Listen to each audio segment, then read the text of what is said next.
Christians and Muslims disagree about the identity of Jesus. Christians claim that Jesus is the divine Son of God, but the Quran denies this. In Surah 9, verse 30, Allah maintains, the Jews say Ezra is the son of Allah, and the Christians say the Messiah is the son of Allah. These are the words of their mouths. They imitate the saying of those who disbelieved before. May Allah destroy them, how they are turned away. According to this verse, when Christians call Jesus the Son of God, we're imitating those who disbelieved before. We're imitating the pagans. But this is just nonsense, because Jesus was identified as the Son of God by an unparalleled cloud of witnesses. Let's consider a few of these witnesses. Jesus was baptized by John the Baptist, and in Matthew 3, when Jesus comes out of the water, the Spirit of God descends as a dove, and a voice out of the heavens declares, "This is my beloved Son, in whom I am well pleased." A voice out of the heavens says, "This is my beloved Son," which means that the voice was the voice of the Father.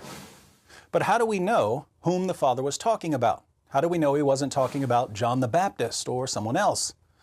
Well, the Holy Spirit descended from heaven and landed on Jesus. Notice, the Father and the Holy Spirit together identify Jesus as the Son of God. And Jesus repeatedly identifies himself as the Son of God. At his trial, for instance, in Mark 14, the high priest asks him, "Are you the Christ, the Son of the Blessed One?" Jesus answers, "I am, and you shall see the Son of Man sitting at the right hand of power and coming with the clouds of heaven." So Father, Son, and Holy Spirit are in complete agreement that Jesus is the Son of God. In Luke 1, the angel Gabriel says to Mary, "Do not be afraid, Mary, for you have found favor with God, and behold, you will conceive in your womb and bear a son, and you shall call his name Jesus. He will be great and will be called Son of the Most High." Jesus is to be called Son of the Most High, according to Gabriel, chief spokesman of the angels. What about the prophets? John the Baptist was a prophet, according to both Christianity and Islam. In John 1, he tells his followers about Jesus and says, "I myself have seen and have testified that this is the Son of God." That's the testimony of the prophets.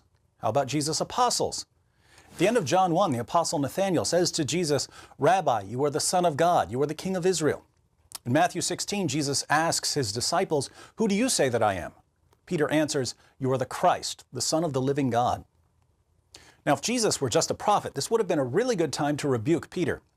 Instead, Jesus says to him, "Blessed are you, because flesh and blood did not reveal this to you, but my Father who is in heaven." In Matthew 14, Jesus walks on water during a storm. After stepping into the boat, the wind stops and the disciples bow down and worship him, crying out, "You are certainly God's Son." But it's not just his male followers who call him the Son of God. In John 11, Lazarus dies, and Martha, the sister of Lazarus, meets Jesus on his way to raise Lazarus from the dead. We read, Jesus said to her, "Your brother will rise again." Martha said to him, "I know that he will rise again in the resurrection on the last day." Jesus said to her, "I am the resurrection and the life. He who believes in me will live, even if he dies, and everyone who lives and believes in me will never die. Do you believe this?"